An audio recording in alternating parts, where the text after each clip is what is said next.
Alors Antoine, tu m'as dit récemment que tu as encore reçu la visite de deux autres anciens. Alors qu'est-ce qui s'est passé? Oui, bon, je ne vais pas raconter ma vie, mais c'est vrai que les gens se posent des questions depuis un bout de temps. Est-ce qu'il est toujours témoin de Jéhovah? Est-ce que, etc., etc. Bon. Alors, j'avais eu une première visite en 2 secondes qui s'était relativement mal passée, puisque un des 2 frères, manifestement, ne savait pas trop que l'esclave fidèle et avisé n'était ni inspiré ni infaillible, et que depuis 2013, on sait que les années 1914, tout ce qu'il y avait avant, 1919, etc., n'existait pas, et donc en réalité que l'esclave fidèle et avisé, dont on parle tout le temps, car cet exemple de l'esclave fidèle et avisé a une espèce d'identité que c'est l'organisation des témoins de Jéhovah. Les témoins de Jéhovah, d'ailleurs, c'est la Watchtower. Et donc, de ce fait, j'ai rencontré ces 2 frères qui sont venus gentiment, comme ça, un peu à l'improviste, sur le coup de midi. Alors, qu'est-ce qui s'est passé? Ça a été relativement simple. Ils voulaient tout simplement me convoquer, comme on convoque toujours, de façon à faire, ils n'ont pas employé le terme, mais un comité judiciaire, puisque je suis en désaccord. Mais je ne suis pas en désaccord avec ce qui est écrit. Je suis en désaccord tout simplement avec ce qui n'est pas d'accord et qui pourtant est écrit par le collège central. Alors il faudrait savoir qui commande et si c'est le collège central ou si c'est moi qui suis fou. Mais enfin, ce qui est écrit est écrit. Hein, ça s'appelle des preuves. Donc du fait, je leur ai proposé qu'on se rencontre à condition sine qua non, qu'il y ait ou un huissier ou un avocat. Ça s'appelle le contradictoire. C'est terminé l'époque où on invitait les gens comme si on remplaçait les juges.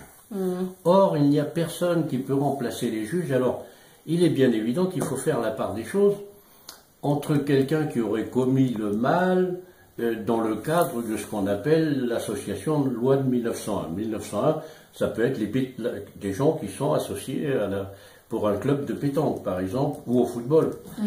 Donc, on fait quelque chose qui n'est pas bien, on a dit des gros mots, je ne sais trop quoi, et à ce moment-là, il peut y avoir une discipline, mais pour une association. Mais une religion ne remplace pas sur le problème religieux d'une discussion qu'on pourrait appeler doctrinale par rapport à la Bible, et encore moins, dans mon cas, dans une affaire où c'est écrit net, noir sur blanc, que l'esclave fidèle et avisé, en quelque sorte, n'existe pas, la religion des témoins de Jéhovah non plus. Donc ce sont des promoteurs, et j'ai créé, bien entendu, quelque chose. Alors, j'attends la réponse, hein. Un jour ou l'autre, ils vont me convaincre de venir, ils peuvent toujours essayer. Je ne viendrai qu'avec un huissier. De façon à ce que les choses soient mentionnées.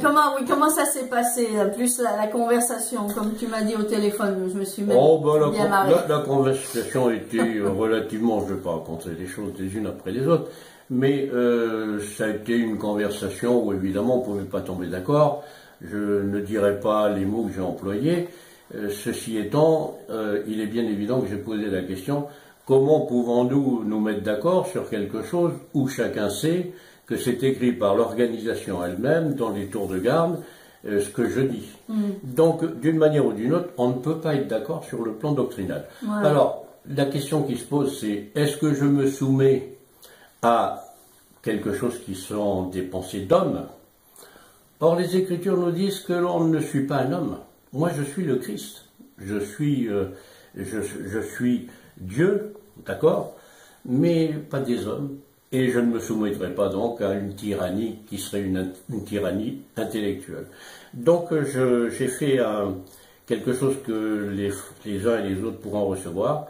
Je parle de vampire psychique, car effectivement, cette organisation a tendance à broyer la vie des personnes sous des interdictions, sous une surveillance, sur des convocations, par des anciens, et dans certains cas, quand on a la chance d'avoir, et ça a été le cas très souvent pendant des années, lorsqu'on a des anciens intelligents, et ça existe heureusement. Oui, ça te fait rigoler, mais on voit de tout. Ça existe, oui, non, mais je sais que ça existe. Oui, mais ça existe, malheureusement, l'inverse aussi. Quand on arrive sur un comité d'appel, des fois avec des surveillants de circonscription ou autres, on a de sacrées surprises sur la manière dont on traite les problèmes. Hein. Alors, moi, ça ne me fait pas rire parce qu'il y a des frères, il y a des frères et sœurs et des fois des jeunes qui sont auditionnés comme ça et cette audition, c'est une audition où il n'y a pas de preuves, etc. Et alors, sous l'Esprit Saint, qui malheureusement n'est pas toujours là, on prend des tas de décisions. Il y a des gens qui souffrent dans les congrégations. Et alors, il y a aussi cette emprise psychique. Quelqu'un qui se retrouve, par exemple, excommunié, parfois c'est un petit peu abusif, eh bien se retrouve en dehors, les parents ne parlent pas, il n'y a pas d'assistance à personne en danger, les familles sont divisées, tout le monde souffre. J'ai reçu d'ailleurs un certain nombre de courriers, je peux dire que c'est dramatique. Je ne savais pas que ça pouvait être à ce point-là. Il y a des gens qui souffrent dans les congrégations, sous le mot amour. C'est-à-dire qu'une excommunication est considérée comme un acte d'amour. Tu dis ça dans n'importe quel tribunal avec des gens raisonnables, qui ont fait qui sont des juges, qui ont une certaine prestance et qui savent un peu raisonner. Comment une excommunication où on ne rencontre plus nos enfants, les parents sont délaissés, si c'est le père ou la mère, ou le grand-père ou la grand-mère. Tout ceci est quelques mots. Alors, tout ça, il arrive un moment, il faut dire les choses, même en bégayant comme je le fais là, parce que j'ai quand même une sorte d'angoisse de voir ça. J'ai lu des tas de mails, ça fait un drôle d'effet. Voilà, c'est ce que je voulais dire. Je n'en dirai pas beaucoup plus. Mais moi, ce que j'aimerais que tu racontes, c'est comment ça s'est passé avec les anciens. Parce que quand tu me l'as raconté au téléphone, moi, j'ai bien rigolé. Je ne sais plus, moi. Ils t'ont pas demandé de lire quelque chose dans la Bible? Ah oui, oui. Oh, bon, ils voulaient me lire Tite, chapitre 3, pour m'expliquer que c'est moi qui prenais la décision. Mais qu'est-ce que tu leur as dit? On peut faire dire n'importe quoi. Et ben, je leur ai dit tout simplement que je connaissais bien la Bible, que j'étais capable de faire un discours sur Tite chapitre 3. J'ai passé ma vie sans avoir besoin de notes à faire même des discours, des discours de baptême, qui sont des discours un petit peu solennels. Hein. Faut aussi, c'est quand même quelque chose de sérieux. Et donc, ben, ça s'est passé gentiment, mais un petit peu quand même de manière curieuse. Je ne suis pas quelqu'un qui va, comme les bourgeois de Calais, voir trois anciens pour me faire expliquer que ce que j'ai dit est écrit dans les tours de garde par-dessus le marché. Je trouve que c'est un peu irraisonnable. Et c'est tellement irraisonnable que ça finira bien sûr à la Cour d'Europe des droits de l'homme, etc. Parce qu'il ne peut pas en être autrement. J'ai écrit une vingtaine de mails concernant une affaire. Une affaire que les frères liront et qui n'a pas été traitée. C'est quelqu'un avec 3 cancers, etc., sur lesquels on a fait déjà des vidéos. Et toutes ces choses-là, alors, on n'en parle plus, on veut s'occuper de moi. Merci, je les dérange. Mais tu as pas expliqué, là, qu'est-ce que tu leur as dit quand ils t'ont... Parce qu'en fait, ils sont venus pour te dire qu'ils voulaient me convoquer pour me... Et qu'est-ce que tu leur as dit? Ben, moi, je leur ai dit que j'étais à leur disposition, mais avec un huissier. Voilà. Avec un huissier et avec mes mails que je leur ai envoyés, sur lesquels ils n'ont rien fait, ils n'ont rien assumé, non-assistance à personne en danger. Ils sont allés avec, ils ont envoyé même des frères de Mimizan, de la région de là-bas, chez ce frère qui était parti depuis 6 ans. Et qui était avec 3 cancers, etc., avec des documents médicaux. J'en ai parlé déjà auparavant, tu veux me le refaire redire parce que c'est quelque chose d'assez poignant, mais en réalité, on est tout à fait dans quelque chose de psychédélique. Ça s'appelle psychédélique. En réalité, c'est celui qui a essayé de sauver quelqu'un, de sauver une plainte qui partait par ce frère. Au lieu d'arranger les choses, d'être raisonnable, quand on se trompe, on nous dit aux uns et aux autres, et moi en tant qu'ancien, je l'ai dit plus d'une fois, que le repentir était quelque chose d'important, on peut faire tous des erreurs. Mais en l'occurrence, c'est pas possible. Quand l'organisation de Jéhovah se trompe, elle doit de dire on s'est trompé. Au lieu de raconter, continuer, puis finalement dire ah ben oui, mais t'es contre l'organisation. Mais je suis pas contre l'organisation, c'est écrit dans les tours de garde, c'est vraiment pas sérieux. Alors ça fait plus d'une fois que je dis que c'est pas sérieux. Et quand je dis c'est pas sérieux, c'est quelqu'un qui est dans le monde des affaires, qui a une capacité en droit. J'ai rencontré des gens un peu sérieux dans ma vie.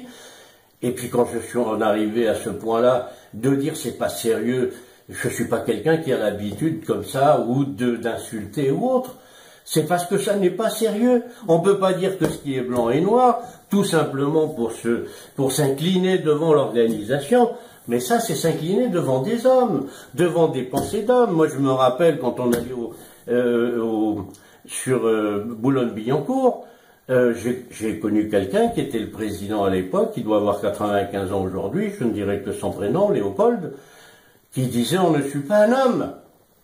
Moi, je ne suis pas les hommes. » Et quand l'esclave fidèle et avisé dit qu'ils ne sont pas inspirés, puisque d'une manière ou d'une autre c'est dit, et c'est clair, c'est net, comment veut-on me réclamer à moi, venir là pour dire, ben oui, je vais continuer à faire et à me soumettre à une organisation d'hommes non inspirés, mais c'est pas sérieux. Moi, c'est pour ça que j'ai pas envoyé ma lettre, parce que ma lettre, quand je suis partie, je me suis dit, bah Jéhovah, il sait que je pars. Bah, j'ai pas besoin d'envoyer ma lettre à des hommes. Et moi, je suis témoin de Jéhovah. C'est pour ça que j'ai pas fait. Je suis témoin de Jéhovah.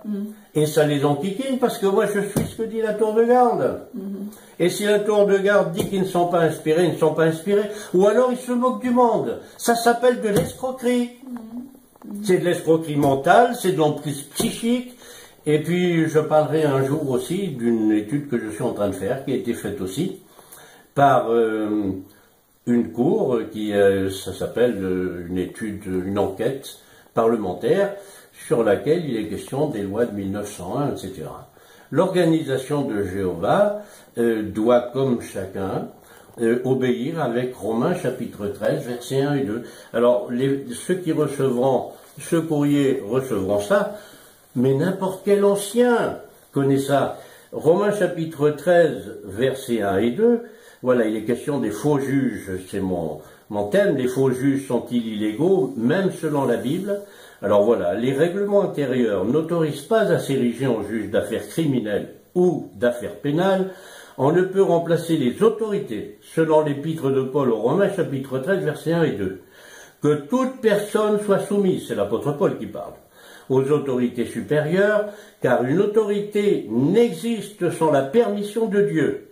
En effet, c'est par Dieu que les autorités qui existent sont placées dans leur position. C'est pourquoi, note bien, et que les frères qui verront, c'est pourquoi quelqu'un qui s'oppose à l'autorité de ce système, les autorités d'un pays, quelqu'un qui s'oppose à l'autorité résiste à l'autorité de Dieu. Ceux qui résistent s'attireront une condamnation. C'est écrit par l'apôtre Paul, ils sont condamnés. Ces frères, les frères qui sont venus me voir, s'ils continuent, ils sont condamnés. Voilà. C'est d'une simplicité exemplaire. Je crois qu'ils vont s'arrêter là. Je n'y peux rien. Merci. Ok, merci. T'es content de m'avoir vu.